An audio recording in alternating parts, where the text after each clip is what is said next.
नमस्कार दोस्तों, बुक्स पांडा परिवार में आपका स्वागत है।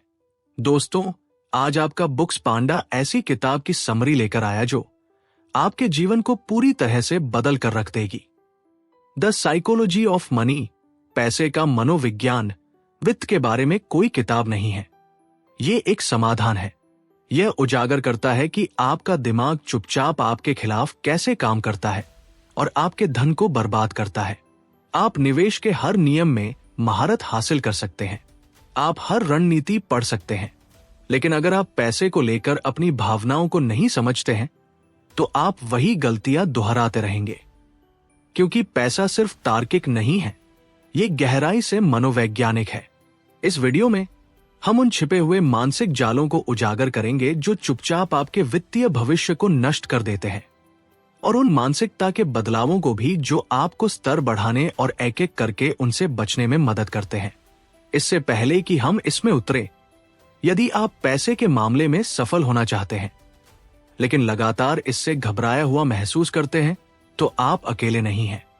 ठीक इसीलिए मैंने मनी मास्टरी सिस्टम बनाया है, ताकि आपको अंततः अपने वित्त पर नियंत्रण रखने में मदद मिल सके। ये एक all in one notion system है जो आपको पैसे का प्रबंधन करने के उपकरण देता है, जैसे अमीर लोग करते हैं। अपनी खर्च की योजना इस आधार पर बनाएं कि आपके लिए क्या मायने रखता है। लंबी अवधि के बारे में सोचें और तनाव के बिना नियंत्रण में रहें। यदि आप अपनी वित्तीय मानसिकता को अपग्रेड करने के लिए तैयार हैं, तो चलिए शुरू करते हैं। आप होशियार हैं, आपने किताबें पढ़ी हैं, आपने काम किया है, लेकिन कुछ ऐसा है जो आपको पीछे खींच रहा है, क्योंकि बुद्धिमत्ता आपको पूर्वाग्रह से नहीं बचाती है, ये इसे छुपाती है। आपकी पसंद तर्कसंगत लगती है क्योंकि वे आपकी है, लेकिन यही पहला जाल है जिसमें समझदार लोग फंसते हैं। जाल 1, आपको लगता है कि आप तार्किक हैं। दो लोग एक ही निवेश को देखकर विपरीत विकल्प क्यों चुनते हैं? एक खरीदता है, एक बेचता है। वे गलत नहीं है, वे बस अलग अलग खेल खेल रहे हैं।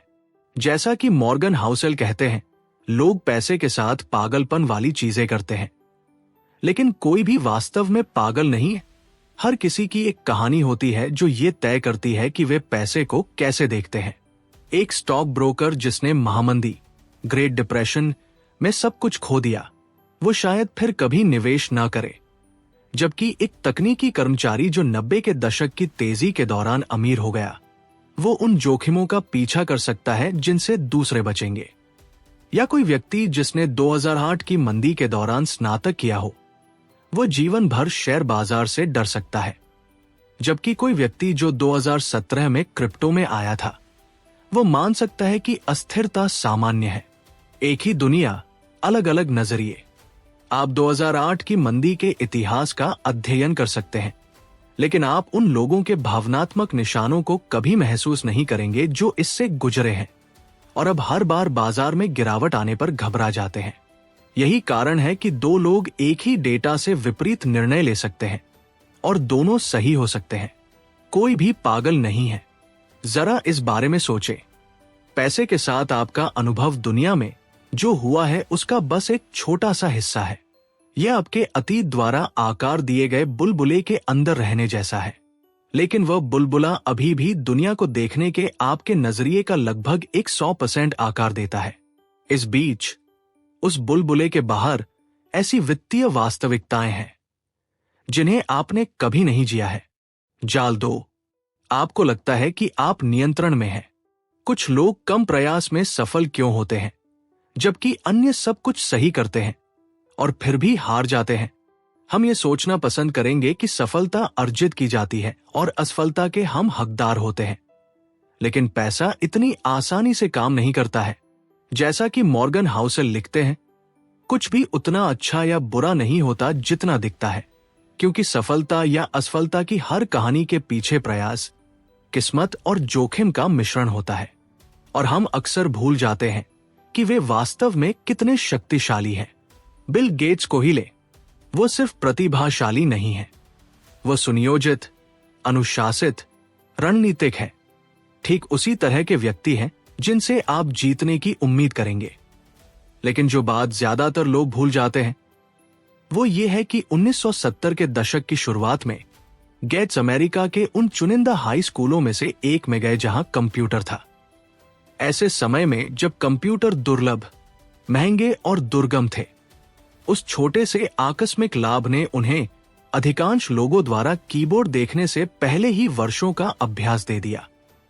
वो एक विवरण लाखों में एक किस्मत का साथ था और इसने सब कुछ बदल दिया। अब इसकी तुलना उनके करीबी दोस्त कैंट इवान से करें। समान रूप से प्रतिभाशाली, कंप्यूटर के लिए समान रूप से जुनूनी, लेकिन हाई स्कूल पूरा करने से पहले एक पर्वतारोहण दुर्घटना में कैंट की मृत्यु हो गई। एक और लाखों में एक घटना, लेकिन इस बार यह जोखिम था, किस्मत नहीं। दो प्रतिभाशाली दिमाग, दो बेतहाशा अलग परिणाम, कोई भी पूरी तरह से उनके नियंत्रण में नहीं। यही मुद्दा है। आप सब कुछ सही कर सकते हैं और फिर भी हार सकते हैं। आप गड़बड़ कर सकते हैं और फिर भी जीत सकते हैं। ये असुविधाजनक है, लेकिन ये सच है। इसलिए विनम्रता मायने रखती है। जब चीजें सही हों तो सारा श्रेय खुद न ले, जब वे न हो तो सारा दोष खुद पर न ले, और दूसरों को बहुत जल्दी जज न करें। आप कभी भी पूरा समीकरण नहीं देखते हैं। इसका मतलब यह भी है कि सावधान रहें कि आप किसकी प्रशंसा करते हैं या किसकी नकल करने की कोशिश करते हैं। सफलता जितनी चरम होगी, उतनी ही अधिक संभावना है कि ये उन परिस्थितियों से आई है जिन्हें आप दोहरा नहीं सकते, क्योंकि जो उनके लिए काम करता था वो उस किस्मत पर निर्भर हो सकता है जो आपको नहीं मिलेगी, या उस जोखिम पर जिसे आप उठा नहीं सकते। इसलिए ये न माने कि उनकी प्लेबुक आपके लिए काम करेगी। व्यक्तिगत कहानियों का आदर्श बनाने के बजाय पैटर्न का अध्ययन करें। पैटर्न ईमानदार, दोहराने योग्य होते हैं। जब आप उन्हें लागू करते हैं तो वे आपके पक्ष में काम करते रहते हैं, भले ही किस्मत आपके साथ ना हो। और सबसे महत्वपूर्ण, पैटर्न आपको एक ऐसा वित्तीय जीवन बनाने में मदद करते हैं जो बुरी किस्मत से बच सके, ताकि जब अच्छी किस्मत आए तब भी आप उसे प्राप्त करने के लिए खड़े रहें। जाल 3, आप कहानी पर विश्वास करते हैं, वास्तविकता पर नहीं। कोई लॉटरी में $200 मिलियन जीतने वाले बेकर की कहानी सुनता है। अचानक टिकट खरीदना एक स्मार्ट कदम जैसा लगता है। 300 मिलियन में से एक की संभावनाओं की परवाह न करें। कहानी अच्छी लगती है, इसलिए हम उस पर विश्वास करते हैं। अरे, शायद अगला मैं ही हूं। लेकिन यह तर्क नहीं है। आप उन लाखों लोगों की कल्पना नहीं करते जो हार गए। आप खुद को नौका, याच्ट पर कल्पना करते हैं। कहानी जितनी सुखद होती है, आंख मूंद कर उसका पालन करना उतना ही आसान होता है। क्योंकि जब कोई कहानी काफी अच्छी लगती है तो हम चाहते हैं कि वह सच हो, इसलिए हम उस पर विश्वास करते हैं, भले ही संभावनाएं कुछ और ही कहें। मॉर्गन हाउसेल इन्हें आकर्षक कल्पनाएं, अपीलिंग फिक्शंस कहते हैं। ऐसी कहानियां जो अच्छी लगती है लेकिन चुपचाप हमें गुमराह करती है। और ये सिर्फ लॉटरी नहीं है। हम अपने निवेश, खर्च, यहां तक कि बचत के फैसलों में भी इसी तरह की कहानियों के शिकार होते हैं। क्रिप्टो बूम को ही ले। 2021 के अंत में ऐसा लग रहा था कि हर कोई क्रिप्टो से अमीर हो रहा है। आपका पड़ोसी, टिकटॉक पर वो लड़का, यहां तक कि आपके उबर ड्राइवर के पास भी एक हॉट कॉइन टिप थी। हजारों नए टोकन लॉन्च हुए। अधिकांश की कोई उपयोगिता नहीं थी, कोई रोडमैप नहीं था, कोई वास्तविक उद्देश्य नहीं था। बस एक नाम, एक कीमत और एक कहानी। जल्दी शामिल हो, अपना मौका न चूके। ये अगला बिटकॉइन है। लोगों ने गणित नहीं खरीदा, उन्होंने आकर्षक जीवन शैली वाले प्रभावशाली लोगों द्वारा बेचा गया सपना खरीदा। सभी ने कहा इस बार ये अलग है, लेकिन ऐसा नहीं था। 2022 तक कहानी ढहने लगी। सिक्के गायब हो गए, परियोजनाएं गायब हो गई, अरबों डॉलर चुपचाप, लगभग रातों रात चले गए। लेकिन चेतावनी के संकेत हमेशा मौजूद थे और इसने काम किया क्योंकि यह अच्छा लग रहा था। इसलिए सावधान रहें कि आप क्या विश्वास करते हैं, खासकर जब कहानी अच्छी लगती है। हमेशा पूछें, क्या यह डेटा द्वारा समर्थित है या सिर्फ इच्छा से? क्या मैं इस पर भरोसा करता हूं क्योंकि ये सच है या क्योंकि मैं चाहता हूं कि ये सच हो? क्योंकि पैसे में, जीवन की तरह, सबसे खतरनाक कहानियां झूठ नहीं होती है। वे सुखद अर्ध सत्य होते हैं जिन पर हम कभी सवाल उठाने की नहीं सोचते। जाल 4। आपको लगता है कि आप एक स्प्रेडशीट है। हम मशीनों की तरह योजना बनाते हैं, लेकिन हम इंसान हैं। स्प्रेडशीट मंदी के दौरान घबराती नहीं है, वे तुलना नहीं करती है, लेकिन आप करते हैं। आप तनाव महसूस करते हैं, आपको संदेह होता है, और यदि आपकी योजना में इसके लिए कोई जगह नहीं है तो यह वास्तविक जीवन में टिक नहीं पाएगी।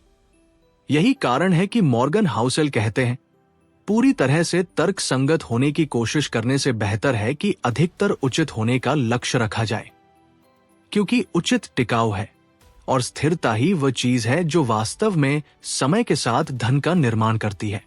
निवेश को ही ले, एक उचित योजना आपको मंदी के दौरान शांत रहने में मदद करती है। जब बाकी सभी घबरा रहे होते हैं तो यह आपको खेल में बनाए रखती है। शेयर बाजार को देखें, ऐतिहासिक रूप से यह सकारात्मक रिटर्न देता है। एक साल में 68% संभावना, 10 में 88%, 20 में 100%। लेकिन इनमें से कोई भी मायने नहीं रखता अगर आप योजना को बीच में ही छोड़ देते हैं। और यही कठिन हिस्सा है। आप एक सही स्प्रेडशीट बना सकते हैं, डेटा समर्थित, अनुकूलित, तर्कसंगत, लेकिन अगर यह कुछ समय के लिए खराब प्रदर्शन करती है तो क्या आप वास्तव में इसके साथ टिके रहेंगे, या आप घबराएंगे, रणनीति बदलेंगे और फिर से शुरू करेंगे? क्योंकि असली खतरा खराब तर्क नहीं है, यह भावनात्मक प्रलोभन है। आप इसलिए पैसे नहीं खोते क्योंकि आप मूर्ख हैं, आप इसे खो देते हैं क्योंकि दुनिया शोरगुल वाली है और आपकी भावनाएं सुनती है। जब तक आप ये महसूस नहीं करते कि जब आपकी भावनाएं नियंत्रण में होती हैं, तब आप भावनात्मक आवेगों को रणनीति समझने की गलती करते रहेंगे। जाल 5। आप अपनी जरूरत से ज्यादा का पीछा करते हैं। ज्यादातर लोग और का पीछा करते हुए अपने वित्त को बर्बाद कर देते हैं। अधिक रुतबा, अधिक मान्यता, अधिक प्रशंसा। मॉर्गन हाउसेल लिखते हैं, जो आपके पास है और जिसकी आपको जरूरत है उसे जोखिम में डालने का कोई कारण नहीं है उस चीज के लिए जो आपके पास नहीं है और जिसकी आपको जरूरत नहीं है। तो जो लोग पहले से ही जरूरत से ज्यादा है, वे फिर भी और पाने के लिए सब कुछ जोखिम में क्यों डालते हैं? सैम बैंकमैन-फ्राइड को ही ले। 2021 में केवल 29 साल की उम्र में उनकी संपत्ति $20 बिलियन से अधिक थी। उनकी कंपनी FTX दुनिया का दूसरा सबसे बड़ा क्रिप्टो एक्सचेंज बन गई थी। मीडिया ने उन्हें अगला वॉरेन बफेट कहा, राजनेताओं ने उनकी तारीफ की, मशहूर हस्तियों ने उनका समर्थन किया। वह इतिहास के सबसे अमीर स्वनिर्मित अरबपतियों में से एक थे और उन्होंने अभी शुरुआत ही की थी। लेकिन पर्दे के पीछे वो चुपचाप ग्राहकों के फंड को मिला रहे थे, जीवित रहने के लिए नहीं, अपने परिवार का पेट भरने के लिए नहीं, बल्कि और का पीछा करने के लिए। अधिक नियंत्रण, अधिक रुतबा, अधिक प्रशंसा। लेकिन काफी, ये शब्द कभी योजना का हिस्सा नहीं था। इसलिए वो जोर लगाते रहे और साम्राज्य रातों रात ढह गया। अरबों का नुकसान हुआ, निवेशकों को धोखा दिया गया और सैम गिरफ्तार, अपमानित, अकेला। यही कभी काफी नहीं का खतरा है। ये एक मूक जाल है और हम में से अधिकांश को यह भी पता नहीं चलता है कि हम पकड़े गए हैं। खासकर आज की अति जुड़ी हुई दुनिया में आप तब तक अच्छा पैसा कमाते हैं जब तक आप किसी ऐसे व्यक्ति से नहीं मिलते जो अधिक कमा रहा हो। आप एक अच्छी कार खरीदते हैं, फिर कोई और उससे भी अच्छी कार में आ जाता है। आपने जो बनाया है उस पर आपको गर्व महसूस होता है जब तक कि आप सोशल मीडिया को स्क्रॉल नहीं करते और अचानक पीछे महसूस करते हैं। तुलना की कोई सीमा नहीं है। आप जितनी अधिक सफलता प्राप्त करते हैं, बार उतना ही ऊपर बढ़ता जाता है। दार्शनिक बर्ट्रैंड रसेल ने इसे सरल शब्दों में कहा है, सफलता के माध्यम से ईर्ष्या से बचना असंभव है। यहां तक कि इतिहास के महानतम लोग भी इससे अछूते नहीं थे। नेपोलियन सीजर से ईर्ष्या करता था, सीजर सिकंदर से ईर्ष्या करता था। सिकंदर हरक्यूलिस से ईर्ष्या करता था, जो वास्तविक भी नहीं था। ये खेल इतना अंतहीन है और आप जितना ऊपर चढ़ते हैं, गिरना उतना ही कठिन होता है।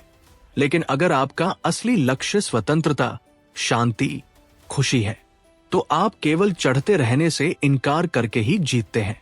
आप ये जानकर जीतते हैं कि खेलना कब बंद करना है। यह हार मानने के बारे में नहीं है। ये इस बात से इनकार करने के बारे में है कि जो वास्तव में मायने रखता है उसे उसके लिए व्यापार न करें जो मायने नहीं रखता। परिभाषित करें कि आपके लिए काफी का क्या मतलब है। रेखा खींचे और एक बार जब आप इसे पा लें तो इसकी रक्षा करें, क्योंकि धन का सबसे शक्तिशाली प्रकार पैसा नहीं है, यह मन की शांति है और कोई अतिरिक्त मिलियन इसे खोने के लायक नहीं है।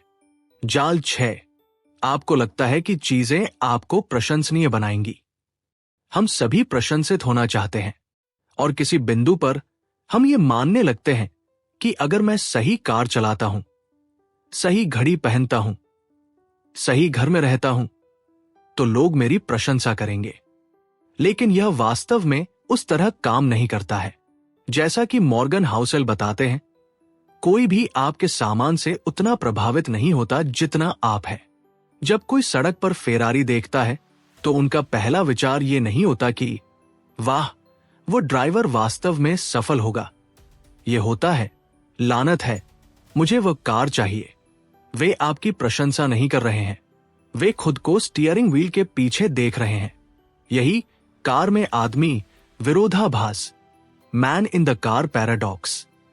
हम उन लोगों को प्रभावित करने के लिए चीजें खरीदते हैं जो हम पर ध्यान भी नहीं दे रहे हैं। हाउसेल इसे पूरी तरह से समझाते हैं।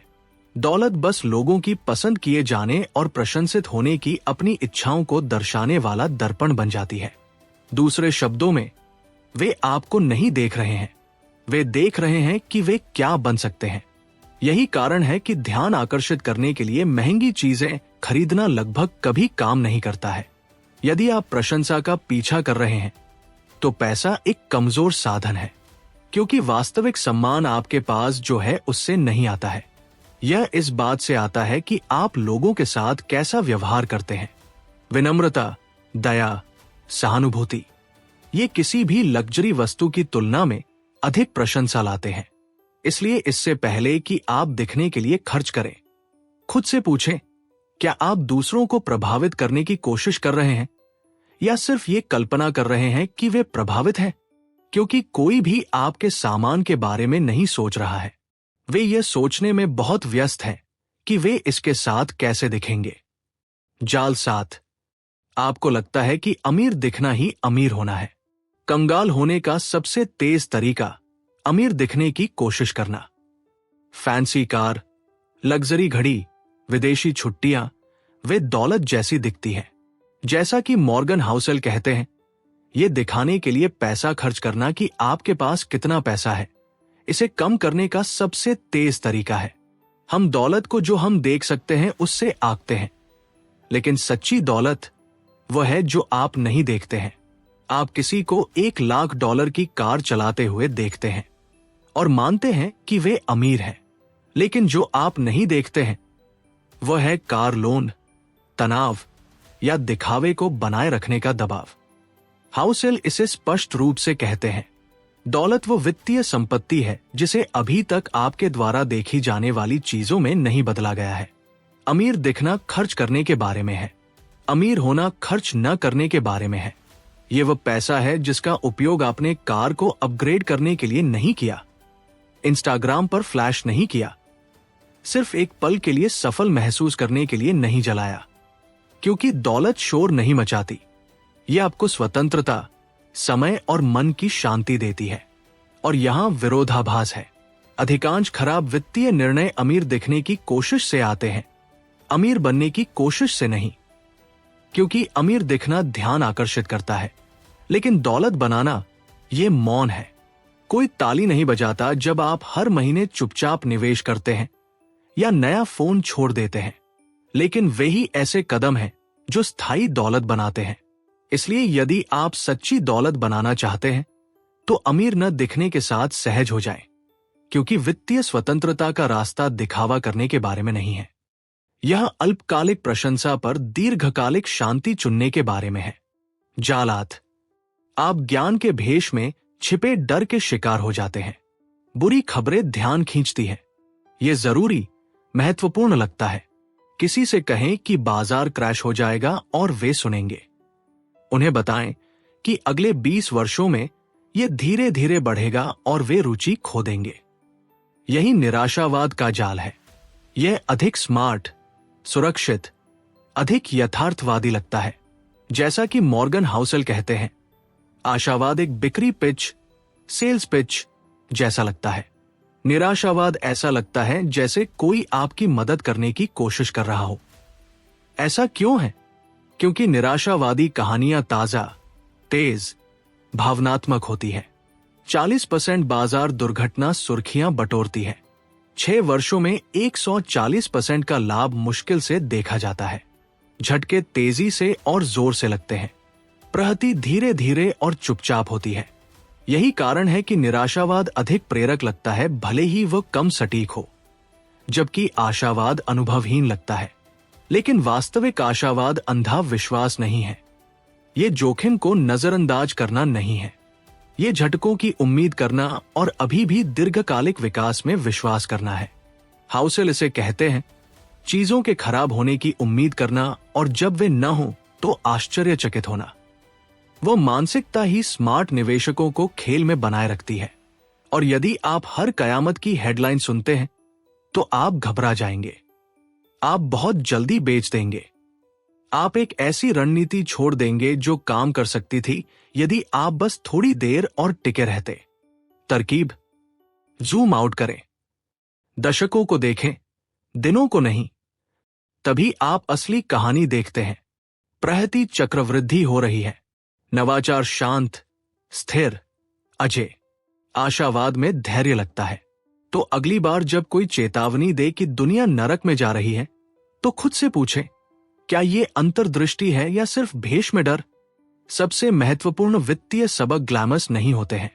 वे सुर्खियां नहीं बटोरते, वे तेज रिटर्न का वादा नहीं करते हैं, लेकिन वे वही हैं जो वास्तव में वर्षों में काम करते हैं, हफ्तों में नहीं। क्योंकि अंत में दौलत आपकी रणनीति के काम करने के लिए खेल में लंबे समय तक बने रहने के बारे में है। जाल 9। आपको लगता है कि बचत के लिए एक लक्ष्य की आवश्यकता है। ज्यादातर लोग सोचते हैं कि दौलत बनाने का मतलब है ज्यादा पैसा कमाना, वेतन वृद्धि प्राप्त करना, उच्च वेतन वाली नौकरी पाना, सही निवेश खोजना। लेकिन मॉर्गन हाउसेल का तर्क है कि कुछ और कहीं अधिक मायने रखता है। आप कितना बचाते हैं? आप बाजार को नियंत्रित नहीं कर सकते, आप अपनी आय को नियंत्रित नहीं कर सकते, लेकिन आप कितना बचाते हैं यह तय करना 100% आपका है। और यही दौलत बनाता है। और यहां कुंजी है, बचत के लिए हमेशा एक लक्ष्य की आवश्यकता नहीं होती है।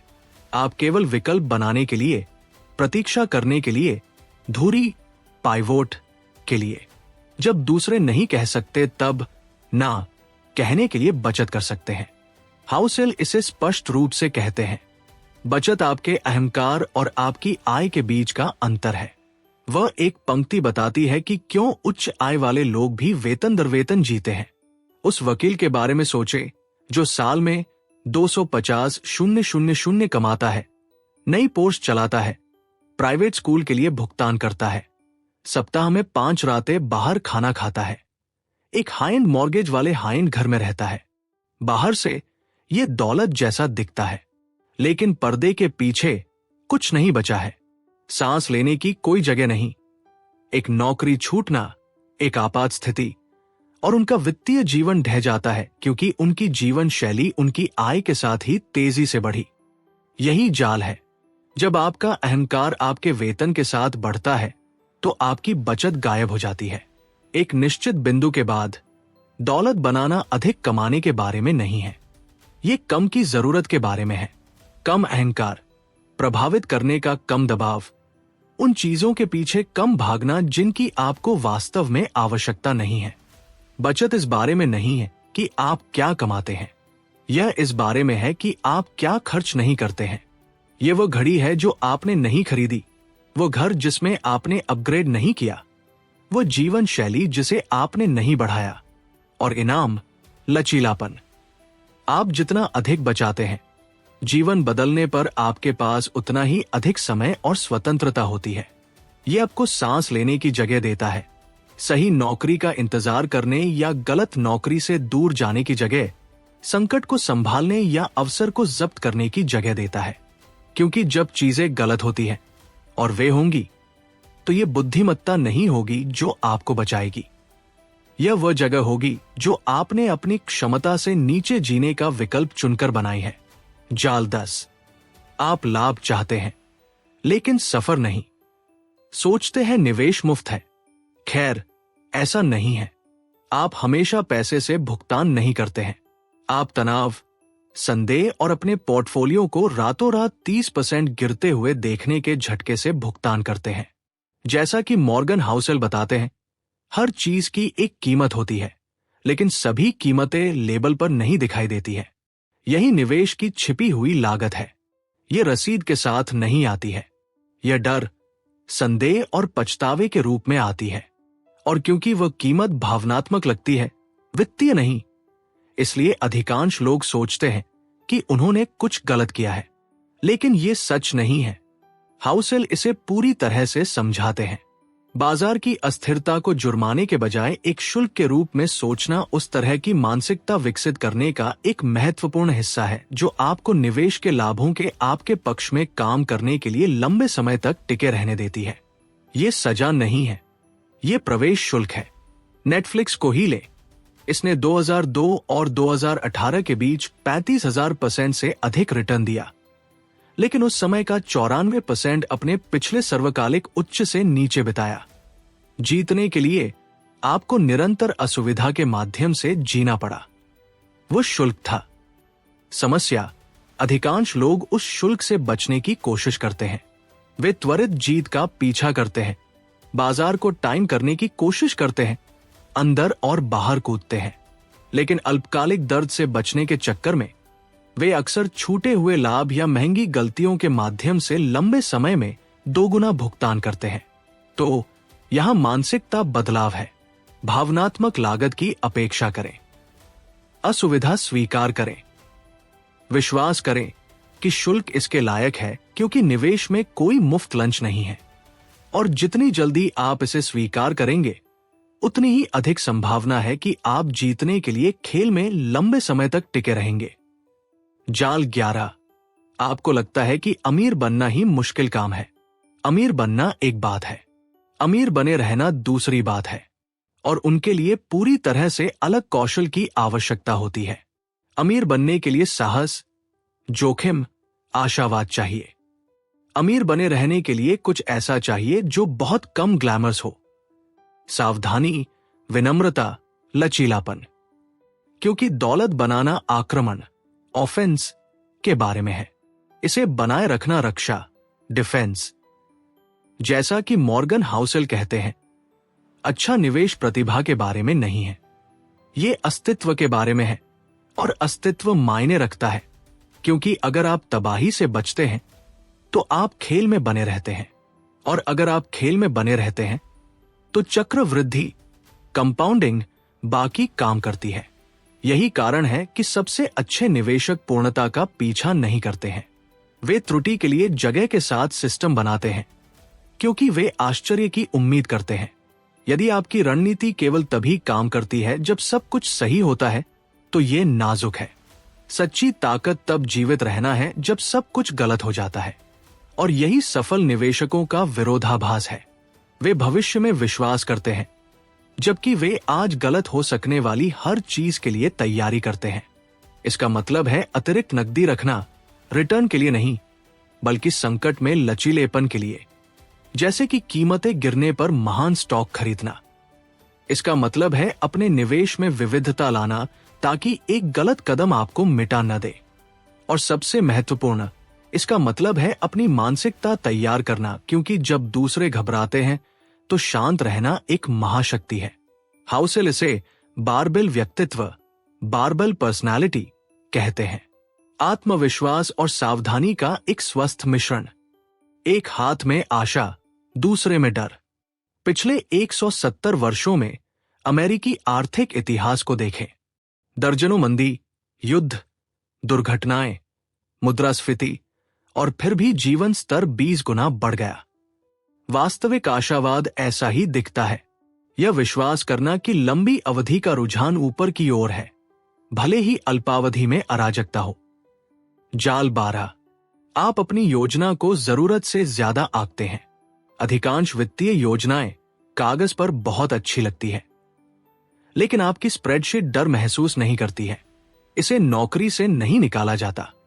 मंदी के दौरान यह घबराती नहीं है, आप करते हैं। यही कारण है कि मॉर्गन हाउसेल कहते हैं, हर योजना का सबसे महत्वपूर्ण हिस्सा अपनी योजना के अनुसार न चलने की योजना बनाना है। यह एक सही योजना बनाने के बारे में नहीं है। यह एक ऐसी योजना बनाने के बारे में है जो वास्तविकता से बची रहे, और इसका मतलब है त्रुटि के लिए जगह छोड़ना। सुरक्षा का एक मार्जिन ऑफ सेफ्टी, जो आपको घबराहट के बिना अप्रत्याशित को सहन करने में मदद करता है, क्योंकि यहां असली पेंच है। कागज पर जो सुरक्षित दिखता है और वास्तविक जीवन में जो सुरक्षित लगता है, उसमें अंतर होता है।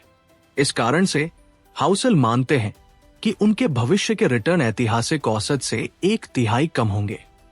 वह एक विकल्प उन्हें अधिक बचत करने और बेहतर नींद लेने में मदद करता है, क्योंकि अक्सर समस्या योजना नहीं होती है, यह आपकी नर्व्स होती है। आपकी रणनीति तब विफल नहीं होती जब वह गलत होती है।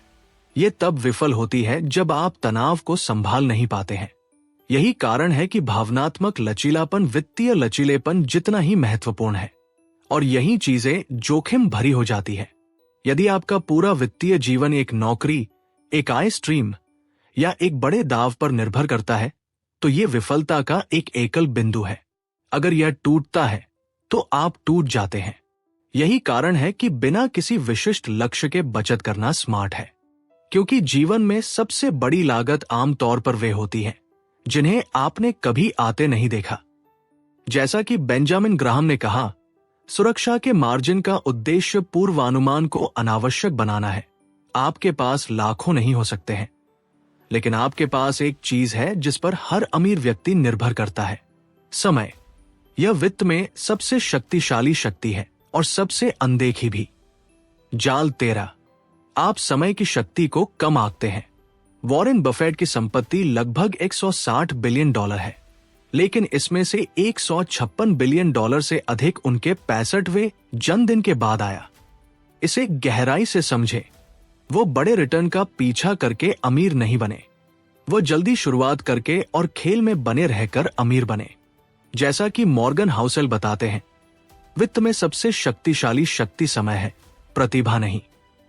लेकिन हमारा दिमाग यह समझने के लिए नहीं बना है कि चक्रवृद्धि वास्तव में कितनी शक्तिशाली है। यही कारण है कि वॉरेन बफेट की कहानी इतनी अविश्वसनीय लगती है। उन्होंने 10 साल की उम्र में निवेश करना शुरू किया।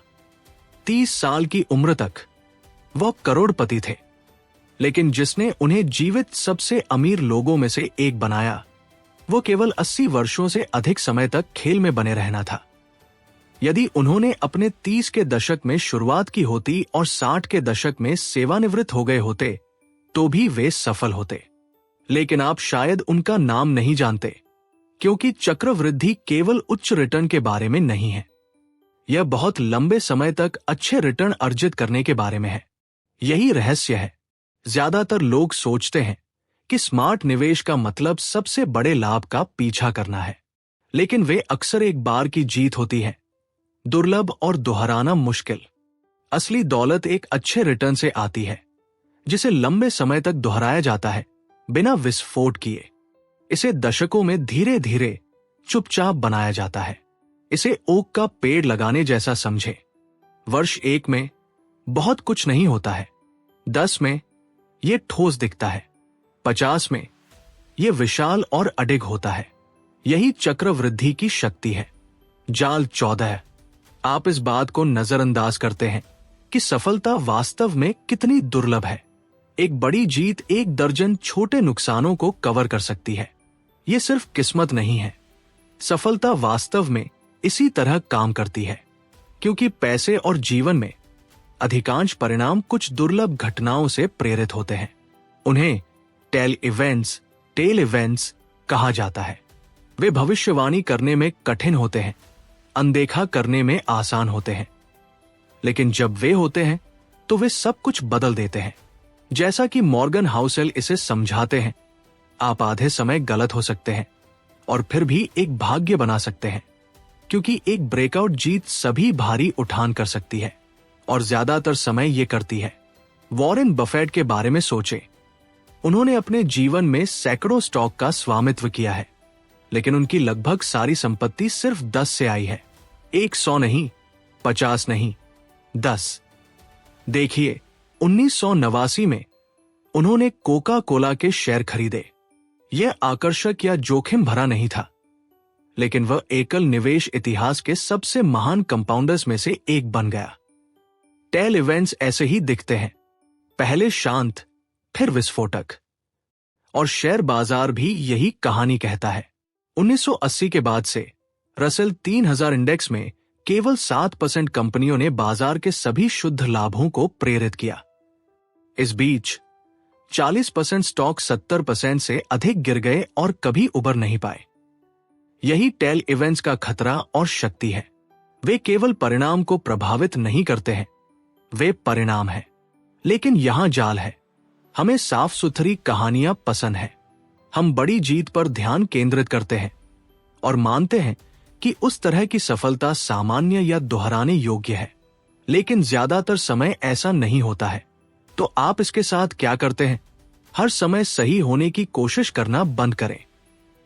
खेल में बने रहने पर ध्यान केंद्रित करना शुरू करें, क्योंकि अधिकांश दिन महत्वपूर्ण नहीं लगेंगे, लेकिन कुछ दुर्लभ क्षण, दुर्घटनाएं, बुलबुले, अप्रत्याशित सफलताएं सब कुछ बदल सकती है। बड़ा जीतने के लिए आपको केवल एक की आवश्यकता है, और आप जितने लंबे समय तक टिके रहेंगे, एक को पकड़ने की आपकी संभावना उतनी ही बेहतर होगी। जाल 15। आप चीजें खरीदते हैं और अपना समय बेचते हैं। क्या होगा अगर पैसे का असली इनाम कार या घर या रुतबा भी नहीं है? मॉर्गन हाउसेल इसे सरलता से कहते हैं, पैसे का सबसे बड़ा लाभ चीजें नहीं है, ये स्वतंत्रता है। विशेष रूप से आपके समय पर स्वतंत्रता, विलासिता नहीं, बल्कि नियंत्रण। अपने समय को नियंत्रित करना वो सबसे बड़ा लाभांश है जो पैसा देता है, क्योंकि गहराई से हम सिर्फ पैसा नहीं चाहते हैं, हम अधिक नियंत्रण, सोचने के लिए, सांस लेने के लिए, चुनने के लिए अधिक जगह चाहते हैं। हाउसेल का तर्क है कि अपने खुद के जीवन को नियंत्रित करने की क्षमता खुशी के सबसे मजबूत भविष्यवक्ताओं में से एक है, और मुझे लगता है कि हम में से कई लोग इससे संबंधित हो सकते हैं। यहां तक कि अगर आप अपनी नौकरी का आनंद लेते हैं, तो इसे किसी और के शेड्यूल पर करना अभी भी एक काम जैसा महसूस हो सकता है। और आज वह दबाव कभी नहीं रुकता। हम रात में ईमेल चेक करते हैं, सप्ताहांत पर कॉल लेते हैं, तब भी लगे रहते हैं जब हमें छुट्टी पर होना चाहिए। वह निरंतर दबाव एक कीमत पर आता है। 1981 में सामाजिक वैज्ञानिक एंगस कैंपबेल ने अमेरिका में खुशी पर एक अध्ययन किया। उनका निष्कर्ष किसी के जीवन को नियंत्रित करने की एक मजबूत भावना भलाई का एक अधिक भरोसेमंद भविष्यवक्ता है, किसी भी उद्देश्य की स्थिति की तुलना में जिस पर हमने विचार किया है। दूसरे शब्दों में, आपके समय पर स्वतंत्रता धन, स्थिति या सफलता से बेहतर है। यही कारण है कि वित्तीय स्वतंत्रता अधिक होने के बारे में नहीं है, ये कम की जरूरत के बारे में है। जल्दी सेवानिवृत्त होना नहीं, बल्कि अपनी शर्तों पर जीवन जीना। जैसा कि मॉर्गन हाउसेल लिखते हैं, दौलत का उच्चतम रूप हर सुबह उठकर ये कहने की क्षमता है, मैं जो चाहूं, जब चाहूं, जिसके साथ चाहूं, जितनी देर चाहूं, कर सकता हूं। जब चीजें कठिन हो जाती हैं, तो आप जो बनते हैं वही तय करता है कि आपकी योजना बचेगी या नहीं। सबसे कठिन हिस्सा इसे काम करने देने के लिए पर्याप्त लंबे समय तक भरोसा करना है और अडिग रहना है, ताकि आपका जीवन आपके पैसे की तरह कंपाउंड हो सके। जाल 16। आप बाजार के पूर्वानुमानित होने की उम्मीद करते हैं। आपके वित्तीय जीवन की सबसे महत्वपूर्ण घटनाएं, आप उन्हें आते हुए नहीं देखेंगे। यही उन्हें इतना शक्तिशाली बनाता है। वे आश्चर्य है, और फिर भी कई निवेशक इतिहास को क्रिस्टल बॉल की तरह मानते हैं। उन्हें लगता है कि अगर वे अतीत का पर्याप्त गहराई से अध्ययन करते हैं तो वे भविष्य की भविष्यवाणी कर सकते हैं। मॉर्गन हाउसेल इसे इतिहासकार के पैगंबर होने का जाल, हिस्टोरियंस एज प्रॉफिट्स ट्रैप, कहते हैं। इतिहास परिवर्तन का अध्ययन है। विडंबना यह है कि इसे भविष्य के लिए एक मानचित्र के रूप में उपयोग किया जाता है, लेकिन वित्त में वो मानसिकता अक्सर विफल हो जाती है, क्योंकि सबसे बड़े बाजार बदलाव लगभग हमेशा अभूतपूर्व होते हैं। नए जोखिम, नई प्रौद्योगिकियां, नए झटके। हाँ, इतिहास मायने रखता है। ये हमें सिखाता है कि लोग कैसे प्रतिक्रिया करते हैं। हम दुर्घटनाओं के दौरान घबराते हैं, हम तेजी के दौरान लालची हो जाते हैं। इतिहास हमें विनम्रता देता है, क्योंकि ये हमें याद दिलाता है कि पिछले आश्चर्यों की भविष्यवाणी नहीं की गई थी और भविष्य के आश्चर्यों की भी नहीं की जाएगी, क्योंकि दुनिया बदलती है, प्रौद्योगिकी विकसित होती है, नए खतरे सामने आते हैं, जैसे जलवायु जोखिम, भूराजनीतिक झटके या ऐसे आविष्कार जो हमने पहले कभी नहीं देखे हैं। और अचानक पुराने नियम लागू नहीं होते हैं तो नहीं, इतिहास अगले युद्ध, मंदी या नवाचार की भविष्यवाणी नहीं करेगा, लेकिन यह आपको सही मानसिकता बनाने और अगला आश्चर्य आने पर शांत रहने में मदद कर सकता है, क्योंकि निवेश और जीवन में शांति निश्चितता को हरा देती है, वही समय के साथ जीतता है। जाल 17, आप भूल जाते हैं कि आप बदलेंगे। आपको लगता है कि आप जानते हैं कि आप 10 साल में क्या चाहेंगे, लेकिन शायद आप नहीं जानते। और ये कोई खामी नहीं है, ये मानवीय है। मनोवैज्ञानिक इसे इतिहास का अंत भ्रम, एंड ऑफ हिस्ट्री इल्यूजन, कहते हैं। हम स्पष्ट रूप से देखते हैं कि अतीत में हम कितना बदल चुके हैं, लेकिन पूरी तरह से कम आंकते हैं कि भविष्य में हम कितना बदलेंगे। व्यक्तिगत रूप से मैं 10 साल पहले जैसा था वैसा बिल्कुल नहीं हूं। मेरे लक्ष्य विकसित हुए, मेरी प्राथमिकताएं बदल गई, यहां तक कि मैं काम और जीवन के बारे में कैसे सोचता हूं यह अब अलग लगता है। और मुझे लगता है कि आप में से कई लोग इससे संबंधित हो सकते हैं। अब आज से 10 साल बाद की कल्पना करें, जो अभी स्पष्ट या स्थायी लगता है। आपके व्यक्तित्व, आपके लक्ष्य, आपकी जीवन शैली पूरी तरह से अलग दिख सकती है। यही कारण है कि दीर्घकालिक योजना इतनी पेचीदा है। हम आज जो हैं उसके लिए योजनाएं बनाते हैं, उसके लिए नहीं जो हम बन रहे हैं। आप कह सकते हैं, मुझे कभी बच्चे नहीं चाहिए, या पैसा मेरे लिए मायने नहीं रखता, लेकिन 10 साल बाद आप दोनों चाह सकते हैं। और यदि आपकी योजना में उस बदलाव के लिए कोई जगह नहीं थी, तो आप फंस सकते हैं, तनावग्रस्त हो सकते हैं, या पछतावे से भरे हो सकते हैं। मॉर्गन हाउसेल इसे सबसे अच्छा कहते हैं, एक लक्ष्य की कल्पना करना आसान है, वास्तविक जीवन के तनाव के तहत उस लक्ष्य की कल्पना करना पूरी तरह से कुछ और है। तो आप भविष्य के पछतावे से खुद को कैसे बचाते हैं? अत्यधिक वित्तीय प्रतिबद्धताओं से बचें। ये न माने कि आपको हमेशा मितव्ययी रूप से रहना पसंद आएगा। दौलत का पीछा करते हुए सब कुछ त्याग न दें। इसके बजाय संयम का लक्ष्य रखें। मध्यम बचत, मध्यम काम के घंटे, परिवार के साथ मध्यम समय, मध्यम जीवन शैली की अपेक्षाएं। क्योंकि जब आपका जीवन एक दिशा में बहुत दूर चला जाता है, तो आप समायोजन के लिए कोई जगह नहीं छोड़ते हैं, और अक्सर यहीं से पछतावा शुरू होता है। संयम पर बनी योजनाएं अधिक लचीली होती हैं। वे बदलाव से बचे रहते हैं। वे आपको पछतावा कराए बिना बढ़ने के लिए जगह छोड़ते हैं। जाल 18, आप उन लोगों की नकल करते हैं जो आपका खेल नहीं खेल रहे हैं। पैसे खोने का सबसे तेज तरीका, उस सलाह का पालन करें जो आपके लिए नहीं थी। ये हर समय होता है। आप किसी को जल्दी पैसा कमाते हुए देखते हैं। आप एक साहसिक भविष्यवाणी सुनते हैं। आपको लगता है कि आप चूक रहे हैं, लेकिन यहां वो है जो आप नहीं देखते हैं। वे एक अलग खेल खेल रहे हैं। वित्त में सबसे महत्वपूर्ण सबकों में से एक यह है, जाने कि आप कौन सा खेल खेल रहे हैं और किसी और के खेल को आपको इससे विचलित न करने दें। यह पैसे के सबसे बड़े जालों में से एक है, किसी और की रणनीति को अपनी समझने की गलती करना। क्योंकि वित्तीय दुनिया अलग अलग लक्ष्यों, समय सीमाओं और रणनीतियों वाले लोगों से भरी है। अल्पकालिक गति का पीछा करने वाला एक डे ट्रेडर वही खेल नहीं खेल रहा है जो सेवानिवृत्ति के लिए निवेश करने वाला कोई व्यक्ति खेल रहा है। लेकिन जब आप उनकी चालों की नकल करते हैं तो आप उन नियमों को जाने बिना उनके जोखिमों को भी विरासत में लेते हैं जिनके द्वारा वे खेल रहे हैं।